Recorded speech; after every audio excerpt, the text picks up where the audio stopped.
Our correspondents have been travelling up and down the Ivory Coast to get a sense of the popular mood in the run-up to the presidential election on October 31st, whether that be the current sense of injustice and misunderstanding, on a des problèmes, il n'y a pas goudron, il n'y a pas courant, tout ce qui peut envoyer le développement, il y a besoin. or the desire for economic expansion. On ne peut que souhaiter vraiment que nos politiques nous donnent un climat de paix. Quel qu'elle soit, mais vraiment un climat de paix. In the north and south, what people are hoping for from this vote is long-term reconciliation. Il faut que les politiciens changent leur langage pour qu'ils sachent qu'on est ensemble.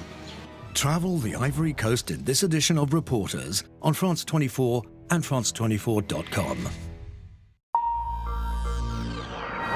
Thanks very much for staying with us. Time now for Eye on Africa with me, Georgia Calvin-Smith. Tonight, Lagos is paralysed by ongoing protests against police brutality. Demonstrators march on the airport as they demand more changes to rein in the notorious abuses that security forces often visit on civilians. Also, at least 3 people are killed in pre-election tensions in Ivory Coast. In its second diplomatic mission to the country in a week, regional group ECOWAS calls on both the opposition and the government to keep their supporters in check. And students in Libya are caught between conflict and coronavirus. Traditional classes have been upended and many are turning to homeschooling or holding classes outdoors. We take a closer look. But first, protests against the now defunct SARS police squad in Nigeria continued on Monday. Demonstrators are still angry at the culture of police brutality that they fear will continue despite the disbanding of SARS last week. In Edo State, a 24-hour curfew was brought in on Monday after authorities accused vandals of taking advantage of the demonstrations to escalate unrest.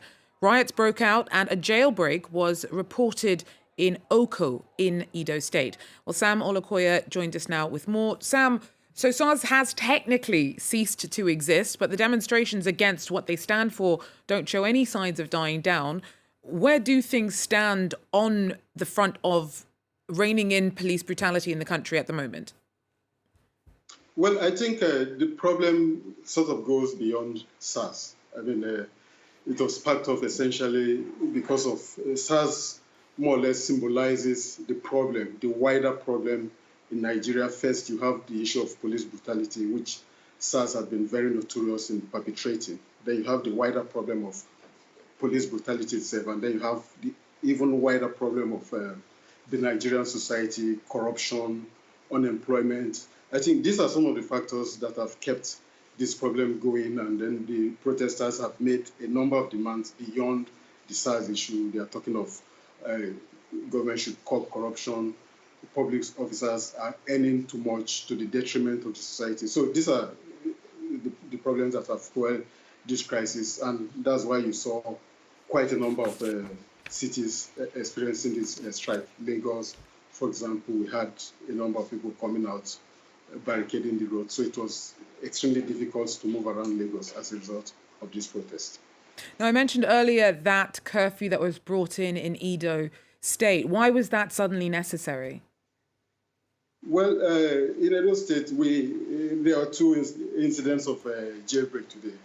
The Benin City, the capital, has 2 prisons, and both prisons, one in the morning and then the second one in the afternoon, were raided by unknown persons. Some say they were part of the protest, but the long and short of it was that these 2 prisons were attacked, and prisoners, definitely they will run into hundreds because we are talking of 2 major prisons in the same town, and prisoners in this town have been, in the 2 prisons have been released. I mean, we saw videos of prisoners jumping down from walls across the high walls of the prisons. We saw prisoners running on the streets, and the government felt the problem is escalating too much, and it was necessary to make people remain at home. So the government has said everybody should remain at home, 24-hour curfew, in order to stop the problem escalating further. And in any case, a number of police stations in that state were also attacked, and some of them were burnt down. And the police said ammunition were carted away. When it comes to the actual anti-SARS protest and what it represents, we've seen actually a lot of international attention being focused on it, a lot of international support. Why do you think that it is captured so much attention outside of Nigeria?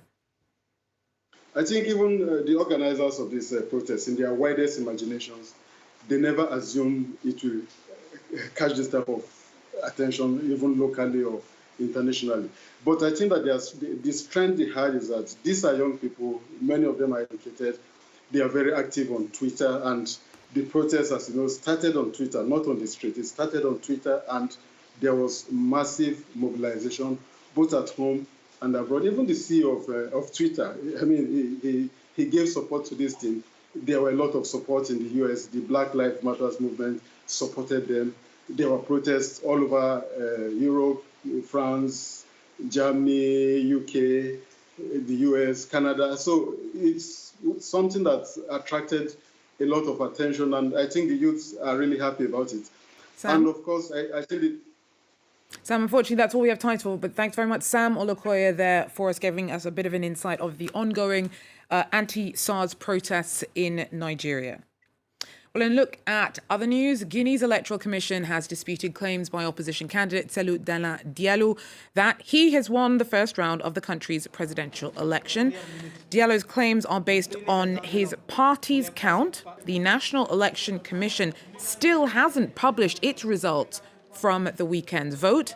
Diallo is the main challenger of President Alpha Condé, who's hoping for a controversial third term in office. And US President Donald Trump says that he is ready to remove Sudan from Washington's blacklist of state sponsors of terrorism after Khartoum agreed to pay $335 million in compensation to US victims of past terror attacks. The deal will help move Sudan's transitional government past a hangover of the leadership of former leader Omar al-Bashir, who backed al-Qaeda founder Osama bin Laden in the 90s. Bashir was ousted last year. On Monday, Sudan said that it was ready to hand him over to the International Criminal Court to face crimes against humanity charges. Now, at least one person was killed on Monday during an opposition protest near Abidjan. Another 2 lives were lost in clashes linked to Ivory Coast's upcoming election. Regional group ECOWAS has urged all political camps to call for calm from their supporters ahead of the October 31st poll. Laurent Berstecker has more. Calling for calm amid a fresh surge in violence, regional group ECOWAS urged Ivory Coast's government and opposition to ease tensions following a series of deadly weekend clashes. La mission a fermement condamné les actes récents de violence et appelé toute partie à faire preuve de maximum de retenue. Violence has flared in Ivory Coast as the country gears up for a controversial presidential election at the end of the month. At least one person died Monday in the southeastern city of Bunua, where opposition protesters clashed with police. And in Bonguanu, 2 people were killed over the weekend, while the house of opposition candidate Pascal Affi-N'Guesson was burned down. The unrest there has largely opposed members of the local Agni ethnic group, which supports N'Guesson, and the Dioula, a Muslim group known to back President Ouattara. As both sides accused each other of initiating the clashes, hundreds of residents attempted to flee a city that's begun to look like a battlefield. Nous quittons la ville parce qu'il y a des conflits entre les Agnis et les Dioula. Voilà, puisque nous sommes troublés, c'est pourquoi nous décidons de rentrer au village. Political tensions have flared in Ivory Coast since Alassane Ouattara announced in August he would run for a 3rd consecutive term.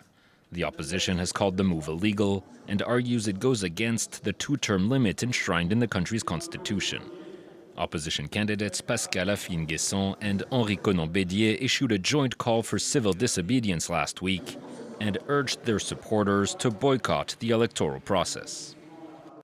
Well, ahead of Ivory Coast's election, Sam Bradpees has been heading into communities to speak to voters about the issues that matter the most to them. Tonight, he reports from Yamoussoukro, the country's long-neglected political capital. There, Sam met with one student who feels that there are not enough opportunities for young people. Here's what he had to say. Imagine the scene. It's the turn of the 20th century, and instead of the grand 6-lane highway you see behind me, we're surrounded by dense green forest, and in a small clearing, there's a village named Ngoku with less than 500 people. They are led by Queen Yamoussoukro, after whom the city of Yamoussoukro is now named. She was a distant relative of Ivory Coast's first post-independence leader, Félix Houphouët-Boigny, whose statue stands proudly across from the presidential palace. Houphouët-Boigny was born here and designated this place as the country's political capital in 1983. Today it is host to the Senate, the tallest basilica in the world, but despite being the capital, no public university. I'm here with Namisata Songare, who is finishing her studies in one of the city's private universities. Namisata, can you tell me, after years of study, what do you think of Ivory Coast's education system? Education in our country is a big problem. For example, when we finish our pre-university studies, if we dream to continue and study engineering, for example, the state doesn't help us. We are on our own. And in terms of changes you would like to see from the government at the next presidential election? We want the president to really focus on development. For example, here in Yamoussoukro, the political capital, there is not even a public university. Yamoussoukro was conceived of as a grand and majestic capital, but since the death of Félix Houphouët-Boigny in 1993, remains a shell of a city. Successive presidents since then have made empty promises to reinvigorate the place. But it's too soon to say whether the next one elected will make good on that promise. Well, you can follow Sam's trip around Ivory Coast in the run-up to the election every day this week, so do so if you can. Well, in other news, students in Libya are still caught between conflict and coronavirus. Traditional classes have been upended and many are turning to homeschooling or holding lessons outdoors. Nicolas Chemin has more. Ahmed Falak is a university professor in Misrata, but now he's also homeschooling his sons and nephews. Many Libyan students were unable to go to school for months because of the pandemic. أستطيع أن أدرس أبنائي لأن أنا أستاذ جامعي ودرست أبنائي كما لاحظت أنت وأيضا أبناء أخي اللي في سن اللي في صف الخامس وتحت ولكن بعض العائلات أو أغلب الناس لا يوجد لديهم من يدرسهم وبالتالي هذا يؤدي إلى فشل في الطالب. In the schools that are open, students have to wash their hands before entering the premises. They have their temperatures taken. In the classrooms, masks are mandatory. Some schools are trying outdoor classrooms. The authorities said that despite the context, the students would have to pass an exam to progress to the next grade, a decision criticized by many parents. يعني عندي عيل في صف رابع يعني مأساة إنه كان ما قراش السنة هذه لأن بالذات خاصة الصف أول ابتدائي عندك ما كملوش الحروف ما قروش زين هذه كل منها ترتب عليها هي السنة الجاية ما نعرفش الحل شنو اللي بيدير التعليم وقرارات التعليم ديما عشوائية بدون دراسة. In Libya, the coronavirus is not the only problem affecting schools. The fighting in the country between a UN-backed government and the troops of Khalifa Haftar have displaced 90,000 children. 200 schools have had to close, depriving more than 200,000 children of their classes. Well, that's it for Eye on Africa for now. Thanks for joining us and do so again if you can. Take care.